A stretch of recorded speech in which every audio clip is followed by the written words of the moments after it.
Very good morning, dear students.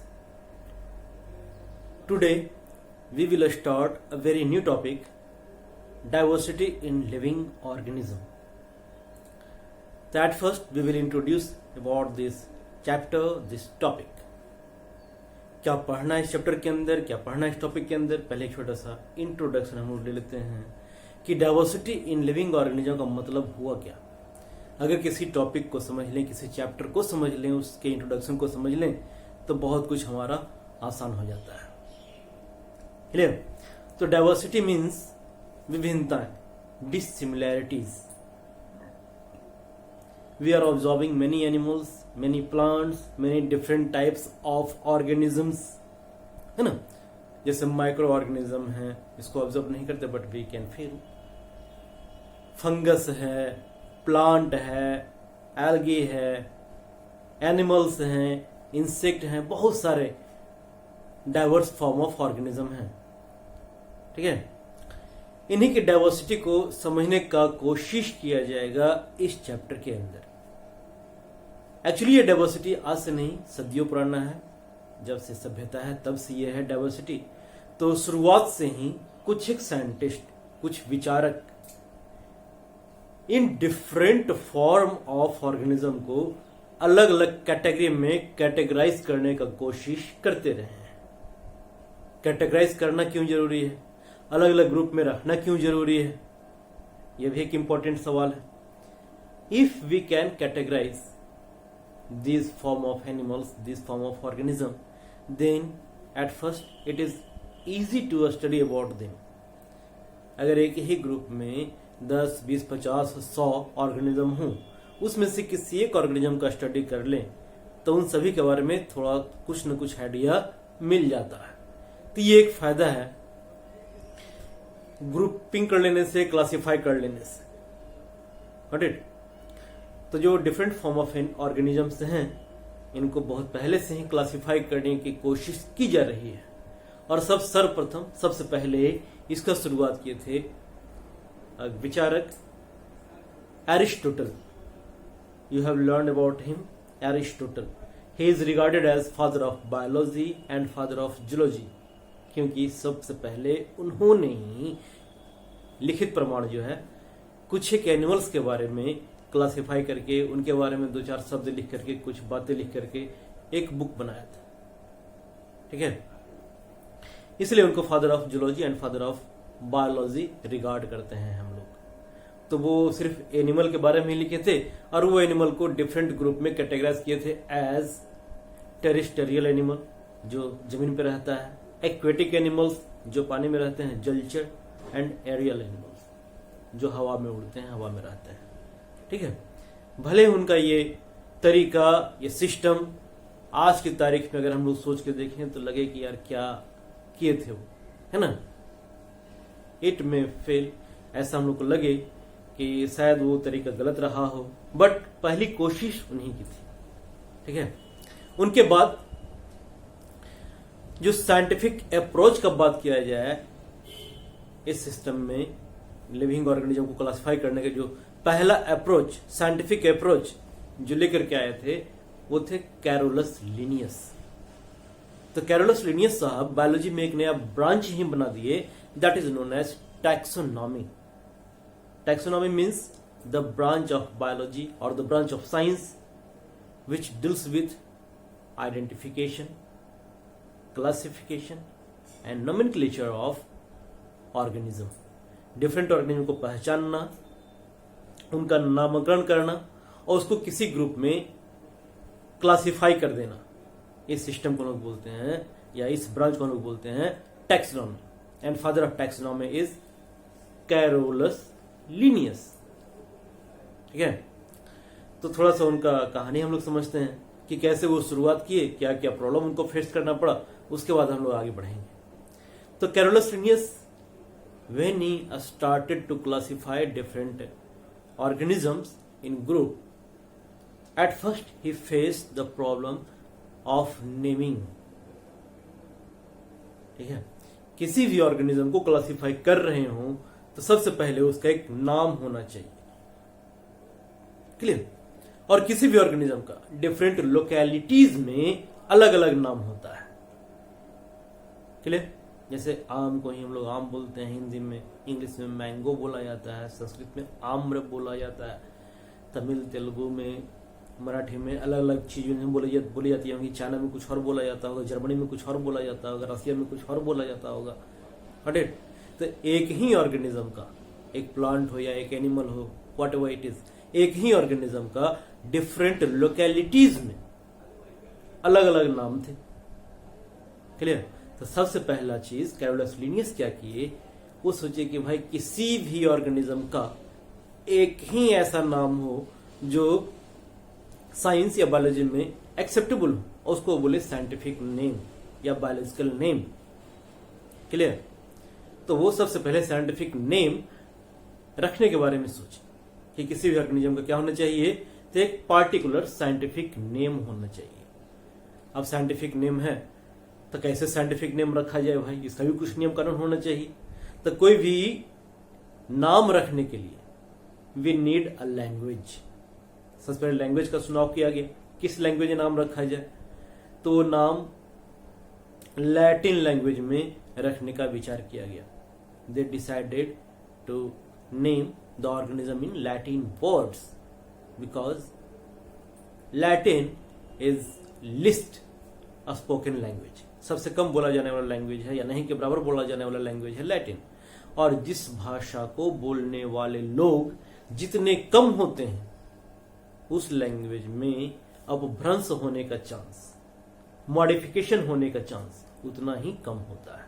यही कारण है कि लैटिन वर्ड को वो चूज किए। दूसरा, वो बोले किसी भी ऑर्गेनिज्म का नाम रखा जाए तो उस नाम में 2 वर्ड होने चाहिए। क्योंकि 2 वर्ड का नाम रखा जाता है, इसलिए इस नेमिंग सिस्टम को नाम रख दिया गया बाइनोमियल नोमेनक्लेचर। तो जो साइंटिफिक नाम रखते हैं उस साइंटिफिक नाम के सिस्टम के पद्धति को क्या नाम रखा गया, binomial nomenclature, because in this system every organism is given 2 name. First name will indicate the genus of that species and the second name will indicate the species of that species, that organism. Clear? किसी भी organism के genus को represent करेगा उसका पहला नाम और उसका दूसरा नाम रिप्रेजेंट करेगा उसके स्पेसीज को। ये तो तीसरा रोल उनका। जीनस नेम जब भी लिखा जाएगा तो it should be written, it should be start with capital letter and the species name it should be start with small letter and they should be underlined separately. लिखने के बाद क्या कर देना है, दोनों को अंडरलाइन कर देना है। As for example human being को बोला जाता है होमो सैपियंस, तो होमो लिखेंगे हम लोग कैपिटल वर्ड से स्टार्ट किया जाएगा और सैपियंस को स्मॉल लेटर से स्टार्ट किया जाएगा। Got it? तो हो गया होमो सेपियंस। इंडियन फ्रॉग को हम लोग बोलते हैं राना टिग्रीना, तो राना को स्टार्ट करेंगे हम लोग कैपिटल से और टिग्रीना को स्टार्ट करेंगे स्मॉल से। ठीक है? तो ये सिस्टम बनाया वो नाम रखने का। तो इस प्रकार से every organism is given a unique name. Got it? इस यूनिक नेम को साइंटिफिक नेम भी बोलते हैं, बायोलॉजिकल नेम भी बोलते हैं। क्लियर? तो जब नाम रख दिया गया है उसके बाद उसका पहचान, आइडेंटिफिकेशन करने के लिए, पहचान करने के लिए क्या करते हैं कि उसका तुलना करते हैं किसी ऑर्गेनिज्म के साथ, किसी नॉन ऑर्गेनिज्म के साथ, कि भैया ये उस नॉन ऑर्गेनिज्म के साथ मिल रहा है या नहीं मिल रहा है, मिल रहा है तो कितना मिल रहा है। इसके आधार पर उसका पहचान किया जाता है। उसके बाद उसको क्लासीफाई करके उस पार्टिकुलर ग्रुप में क्लासीफाई करके रख दिया जाता है, प्लेस कर दिया जाता है। रख दिया जाता है मीन्स उस ग्रुप में उसको प्लेस कर दिया जाता है। ठीक है? Means they belongs to that particular group. इस प्रकार से हम लोग ग्रुपिंग या क्लासिफिकेशन करने का कोशिश करते हैं। इस क्लासिफिकेशन का इंपॉर्टेंस क्या है? काफी इंपॉर्टेंट चीज है क्लासिफिकेशन, और ये बिल्कुल नया चीज नहीं है हमारे लिए कि क्लासिफिकेशन भाई बायोलॉजी में पढ़ रहे हैं या साइंस में पढ़ रहे हैं तभी हम समझ पाएंगे व्हाट इज क्लासिफिकेशन। क्लासिफिकेशन हमारे घरों में या कहीं भी देखने को मिल सकता है। क्लियर? एज फॉर एग्जाम्पल अगर हम लोग किसी लाइब्रेरी का बात करें तो वहां पे डिफरेंट बुक को क्लासिफाई करके रखा जाता है on the basis of their name on the basis of subject name और on the basis of their particular number. किसी भी लाइब्रेरी में बुक को एक नंबर दे के रखते हैं हम लोग, उसी नंबर के अनुसार उससे सजा दिया जाता है। राइट, लाइब्रेरी में जाते हैं, साइंस पढ़ना है तो साइंस का सेक्शन अलग होता है, एसएसटी पढ़ना है उसका सेक्शन अलग होता है, लैंग्वेज पढ़ना है, लिटरेचर पढ़ना है तो उसका सेक्शन अलग होता है। अब लिटरेचर वाले सेक्शन में जाकर के हम साइंस के बुक को सर्च करना शुरू कर दे तो मुश्किल वाली बात, ठीक है। तो अगर हमें पता है कि साइंस की बुक चाहिए, साइंस में बायोलॉजी की बुक चाहिए, तो साइंस वाले सेक्शन में जाएंगे। हो सकता है उसमें क्लासीफाई किया हो रहा है on the basis of classes, ठीक है, कि भाई 1 2 3 4 का इसमें है, 5 6 का इसमें है, 7 8 का इसमें है। तो इस प्रकार से अगर क्लासीफाई किया हुआ हो तो सर्च करना और ज्यादा आसान है। और अगर ऐसा करें कि सारे बुक को एक ही जगह पे ढेर बना के रख दें और वहां पे किसी एक बुक को पिक आउट करने बोला जाए तो it is very tough job, है ना। ये हो गया छोटा सा इंपॉर्टेंस एक उदाहरण के साथ कि कैसे क्लासिफिकेशन के महत्व को हम लोग समझ सकते हैं, है ना।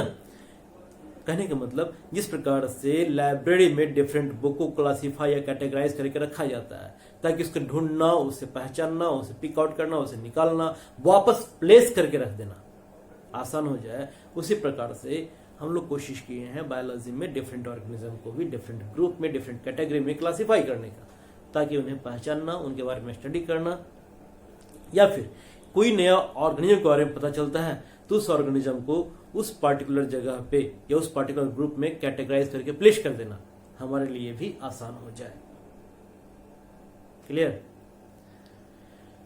तो अगले टॉपिक में हम लोग देखेंगे कि किस प्रकार या किस बेसिस पे क्लासिफाई किया जा रहा है, या क्लासिफिकेशन का बेसिस क्या है, आधार क्या है क्लासिफिकेशन का, हाउ कैन वी क्लासिफाई, किस बेसिस पे क्लासिफाई करेंगे। जैसे अगर क्लासिफाई कर रहे हैं तो उसका एक आधार होना चाहिए, एक बेस होना चाहिए। एज फॉर एग्जाम्पल बेसिस को समझते हैं उदाहरण से।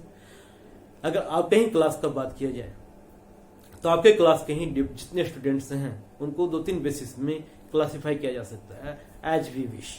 जैसे सेक्स के आधार पर बॉय और गर्ल्स 2 ग्रुप बना दी, या फिर और कैटेगरी बना सकते हैं हम लोग सब्जेक्ट इंटरेस्ट के आधार पे। क्लास में गए और ऐसे ही पूछे कि भाई इतने 40 बच्चे हो, 42 बच्चे हो, 45 बच्चे हो, चलिए बताइए इसमें कितने बच्चे हैं जिनको मैथ में काफी इंटरेस्ट है। 2 4 5 10 हाथ खड़ा हो, उनका नाम लिख ली कि ये मैथ में इंटरेस्टेड है। कितने बच्चे हैं जिनको लिटरेचर में काफी मजा आता है, चाहे वो हिंदी हो या English, they like literature too much, 2 4 हाथ उसमें भी उठेंगे। कितने बच्चे हैं जिनको बायोलॉजी में इंटरेस्ट है, 1 2 हाथ उसमें भी उठेगा। इस प्रकार से जो कैटेगरी हम लोग बना रहे हैं it is based on subject interest. एक और ग्रुप बना सकते हैं हाइट के अनुसार कि चलिए इतने जो बच्चे हैं इसमें से कितने बच्चे हैं जो 5 फीट से कम हैं, कितने बच्चे हैं जो 5 फीट और 5.5 फीट के बीच में हैं, और कितने बच्चे हैं जो 5.5 और 6 फीट के बीच में हैं। ठीक है, तो किस बेसिस पे क्लासिफाई कर रहे हैं वो डिपेंड करता है हमारे ऊपर। क्लियर। ऐसे ही जब हम लोग लिविंग ऑर्गेनिज्म को बात करेंगे तो वहां पे किस बेसिस पे क्लासिफाई करना है या हमारा बेसिस क्या होना चाहिए ताकि मैक्सिमम या फिर मोस्ट ऑफ द या सभी ऑर्गेनिज्म को उस कैटेगरी में रखा जा सके। ठीक है, तो इस बेसिक का चर्चा करते हैं हम लोग अगले वीडियो में। Take care.